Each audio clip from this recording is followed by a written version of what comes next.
Halo everybody, welcome back to Cinemazi. Hai, jumpa lagi sama gue Yaya yang sering bikin gendang telinga kalian pecah.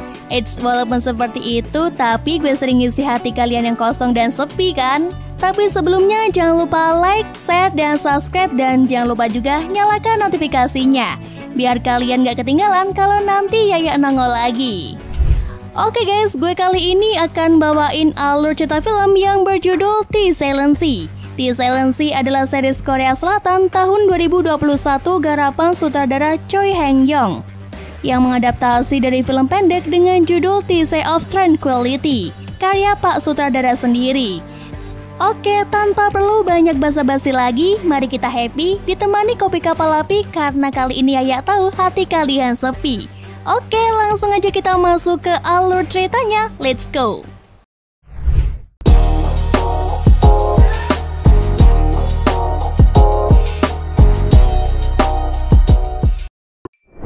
Film diawali dengan memperlihatkan keadaan dunia pada tahun 2075.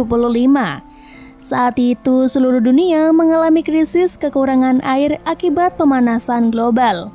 Curah hujan semakin menurun. Sungai-sungai besar di berbagai negara menjadi kering, dan permukaan air laut mulai menurun seiring berjalannya waktu. Dewan Sumber Daya Air memperkirakan dalam 10 tahun ke depan persediaan air bersih di seluruh dunia akan menurun sebanyak 40%. Karena keadaan tersebut, angka kematian bayi di seluruh dunia semakin meningkat. Hal itu disebabkan karena air yang terkontaminasi oleh bakteri. Pemerintahan Korea Selatan bahkan menerapkan sistem pembagian air berdasarkan kasta dan jabatan para penduduk.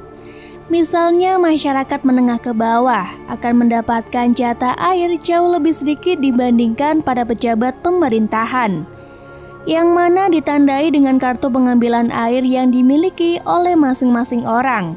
Kebijakan tersebut tentu saja membuat masyarakat sangat marah dan merasa diperlakukan tidak adil. Aksi demonstrasi pun terjadi di mana-mana. Adegan berganti, memperlihatkan Kim Jae-sun bersama dengan bawahannya menemui seorang ahli astrobiologi yang bernama Song Ji-an. Jae-sun mengatakan bahwa pemerintahan saat ini sangat membutuhkan ahli astrobiologi untuk dikirim dalam misi khusus ke bulan. Di sana ada sebuah pangkalan penelitian yang disebut Pangkalan Balhi, yang dibangun oleh SAA Korea Selatan. SAA atau Space Aeronautic Administration sebenarnya sudah pernah mengirim ratusan anggota kru ke Pangkalan Balhi 5 tahun silam. Namun misi itu diketahui gagal dan semua anggota yang bertugas tidak ada yang kembali dengan selamat. Yang mana salah satu anggota yang berada dalam tim itu adalah kakak dari Ji-an. Itulah mengapa saat mendengar kata Pangkalan Balhi, Ji-an langsung menyetujui tawaran tersebut. Karena bagaimanapun juga, Ji-an ingin mengetahui apa yang sebenarnya terjadi pada kakaknya. Keesokan harinya, Ji-an pergi ke SAA untuk bertemu dengan anggota timnya sekaligus mendengarkan misi apa yang akan mereka lakukan. Di aula gedung, Ji-an melihat sebuah monumen yang dibuat sebagai bentuk penghormatan bagi 117 anggota kru yang tewas 5 tahun silam. Hal itu tentu saja langsung mengingatkan Ji-an pada mendiang kakaknya. Tak lama kemudian, Kapten Han Yanza yang mana diketahui bahwa dirinya akan menjadi pemimpin pada misi kali ini. Semua anggota pun dikumpulkan untuk mendengarkan misi apa yang akan mereka lakukan. Jae-sun menjelaskan bahwa setelah sampai di bulan, seluruh anggota harus segera pergi ke Pangkalan Balhi untuk mencari sebuah sampel yang sangat penting. Dan waktu yang mereka miliki hanya 24 jam untuk menyelesaikan misi tersebut. Sampel yang akan mereka ambil terletak di dalam sebuah kapsul dengan desain khusus untuk mempertahankan suhu yang sangat rendah. Jadi mereka semua harus memastikan bahwa sampel tersebut selalu berada di dalam suhu rendah saat dibawa kembali ke bumi. Merasa informasi yang diberikan masih belum terlalu detail, Ji-an pun menanyakan apa sebenarnya isi di dalam sampel itu, hingga harus mengorbankan begitu banyak orang untuk mendapatkannya. Namun pemimpin SAA yang bernama Choi mengaku kalau pihak mereka juga kekurangan detail informasi mengenai misi itu, sehingga meminta kemakluman semua anggota kru. Singkat cerita, hari keberangkatan pun akhirnya tiba. Tepat sebelum keberangkatan, seorang co-pilot bernama Lee Jisoo tiba-tiba diikutsertakan dalam misi tersebut, sehingga total anggota kru yang ikut menjadi 11 orang termasuk kapten. Setelah hitungan mundur, roket yang membawa tim pun akhirnya lepas landas. Di tengah perjalanan, para anggota kru mulai menggibahkan Pak Hwang, yang mana adalah satu-satunya anggota kru yang pernah pergi ke pangkalan Balhi. Namun Pak Hwang sendiri hanya bisa diam dan tidak menanggapi perkataan para anggota kru lainnya. Kemudian tanpa diduga, salah satu skrup di bagian belakang roket tiba-tiba terlepas dan membuat roket mulai oleng. Kapten pun segera bertindak. Melihat roket mereka sudah mendekati bulan, ia pun meminta pilot dan co-pilot untuk segera melakukan pendaratan darurat demi keselamatan semua anggota. Semua anggota pun diminta bersiap-siap karena roket mereka akan menghantam bebatuan di bulan.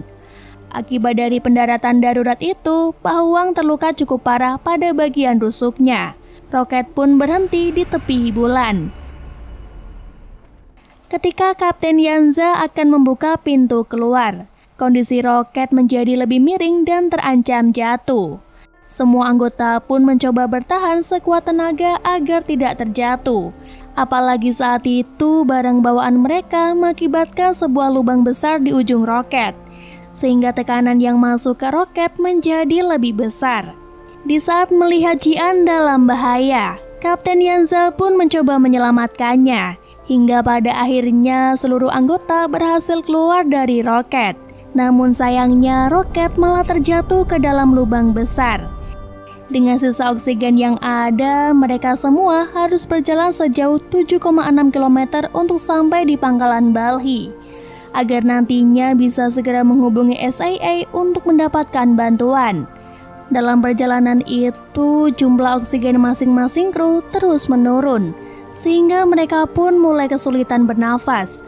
Apalagi kondisi Pak Hwang yang semakin memburuk membuat beberapa anggota harus mengeluarkan tenaga lebih untuk membantunya berjalan.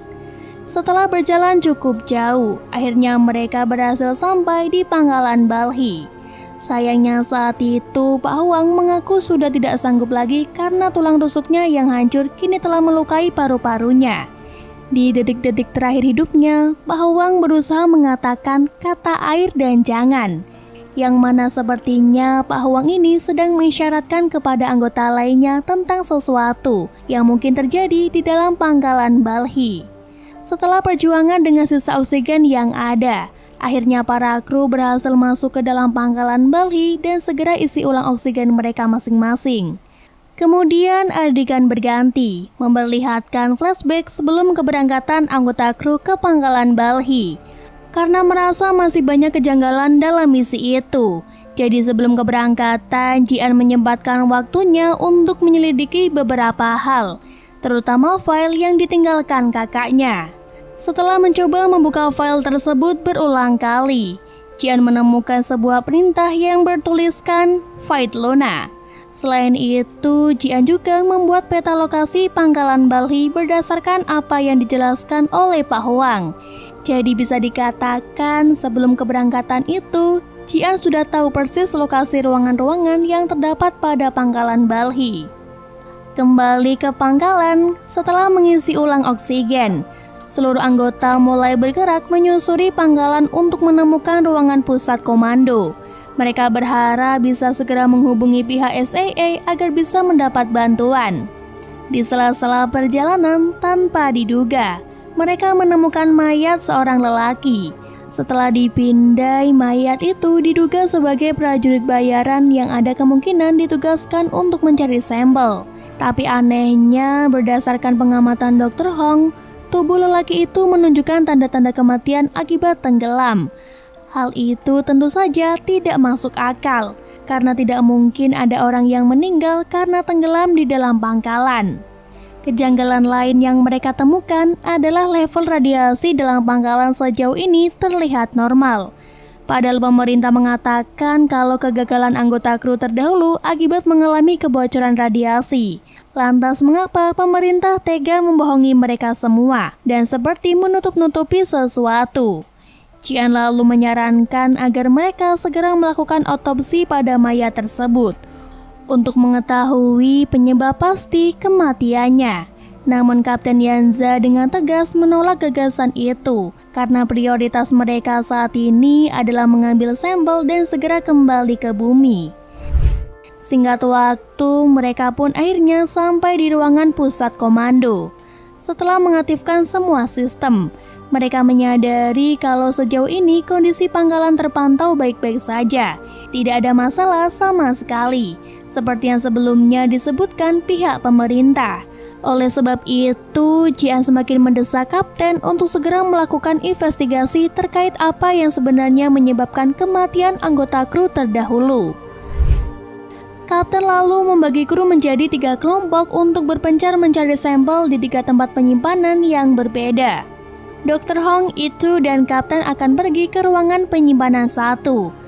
Sebelum berpencar, Jian mengingatkan kepada semua anggota bahwa sampel yang aman adalah sampel yang ditandai dengan warna hijau. Setelah itu, Jian menghampiri Su Chen untuk bertanya tentang chip biometrik yang telah ditanam di masing-masing tubuh anggota kru. Lalu Su Chen menjawab bahwa benda tersebut akan memudahkan untuk memonitoring pergerakan semua anggota kru. Tak lama kemudian, operasi pencarian sampel pun dimulai. Tim 1 menemukan sebuah pintu yang tertutup dengan rapat. Kemudian kapten menanyakan hal tersebut pada Su Chen. Namun Su Chen menjawab tidak ada masalah apapun pada sistem pangkalan. Oleh karena itu, kapten dan itu bekerja sama untuk membuka paksa pintu tersebut.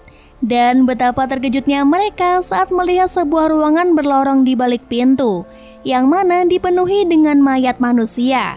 Sama seperti mayat lelaki yang mereka temukan sebelumnya. Semua mayat di ruangan tersebut juga menunjukkan ciri-ciri kematian akibat tenggelam. Namun anehnya, beberapa bukti menunjukkan kalau mereka semua sudah berusaha keluar dari lorong tersebut. Fakta itu sangat berbanding terbalik dengan pernyataan pemerintah yang mengatakan bahwa semua kru telah meninggal dunia sebelum pangkalan ditutup. Sementara itu, di tim 3, langkah kaki Jian terhenti saat matanya melihat sebuah lorong yang mengarah ke bawah. Seketika dirinya teringat perkataan mendiang Pak Huang yang pernah berbicara tentang Luna sebelumnya. Pak Huang berkata kalau Luna merupakan penyimpanan data di pangkalan Balhi. Singkat waktu, akhirnya tim 1 dan tim 2 berhasil masuk ke dalam ruang penyimpanan yang dituju. Akan tetapi di kedua ruangan mereka tidak melihat satupun sampel yang mereka maksud. Keadaan ruangan yang sangat kacau menunjukkan kalau sebelum mereka, ada begitu banyak orang yang sudah lebih dulu menggeledah tempat tersebut. Namun di ruang penyimpanan 2, Su Chen melihat mayat seseorang yang seperti sedang memegang sebuah sampel berwarna hijau. Su Chen pun perlahan-lahan mencoba mengambil sampel tersebut. Tapi sangat disayangkan, nampaknya Su Chen tanpa sengaja menindih tubuh si mayat, sehingga cairan dari tubuh mayat masuk ke dalam tubuh Su Chen melalui matanya. Dan ternyata sampel yang ia dapatkan sudah dalam keadaan kosong. Di sisi lain, di ruang penyimpanan 3, Jisoo mendeteksi langkah seseorang yang berjalan sendirian. Ketua Gong yang menyadari hal itu langsung bergegas pergi untuk mengecek lokasi tersebut. Sementara Jian dan Jisoo diminta untuk tetap menunggu di tempat. Saat Ketua Gong sudah pergi, Jisoo pun menyuruh Jian untuk pergi mengecek lorong di bawah tanah yang sebelumnya dilihatnya. Dia berharap Jian menemukan sesuatu di sana yang mungkin bisa membantu mereka. Nah, setelah kedua rekannya sudah pergi, Jisoo pun masuk ke dalam ruangan penyimpanan 3 seorang diri. Saat sedang mencari sampel, senternya tiba-tiba terjatuh dan menggelinding ke bawah meja.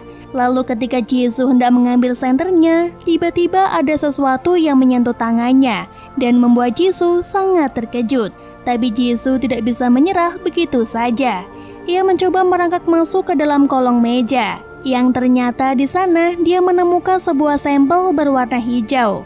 Di waktu yang sama, ketika sampai di lorong bawah tanah, Jian mengurungkan niatnya segera berlari kembali ke ruang penyimpanan 3. Dan part ini diakhiri dengan diperlihatkan keadaan Suchen yang terlihat sangat aneh dengan tatapan kosong. Air pun perlahan-lahan mulai keluar dari sekujur tubuhnya. Jadi itu ya guys alur cerita dari series The Silent Sea Part 1. Sejauh ini masih banyak misteri yang belum terungkap tentang apa yang sebenarnya terjadi di pangkalan Balhi. Lantas apa yang sebenarnya membuat orang-orang tewas dalam keadaan berair di dalam pangkalan itu? So, kalau kalian penasaran, ditunggu aja ya part 2-nya. Sekalian nunggu Yaya juga.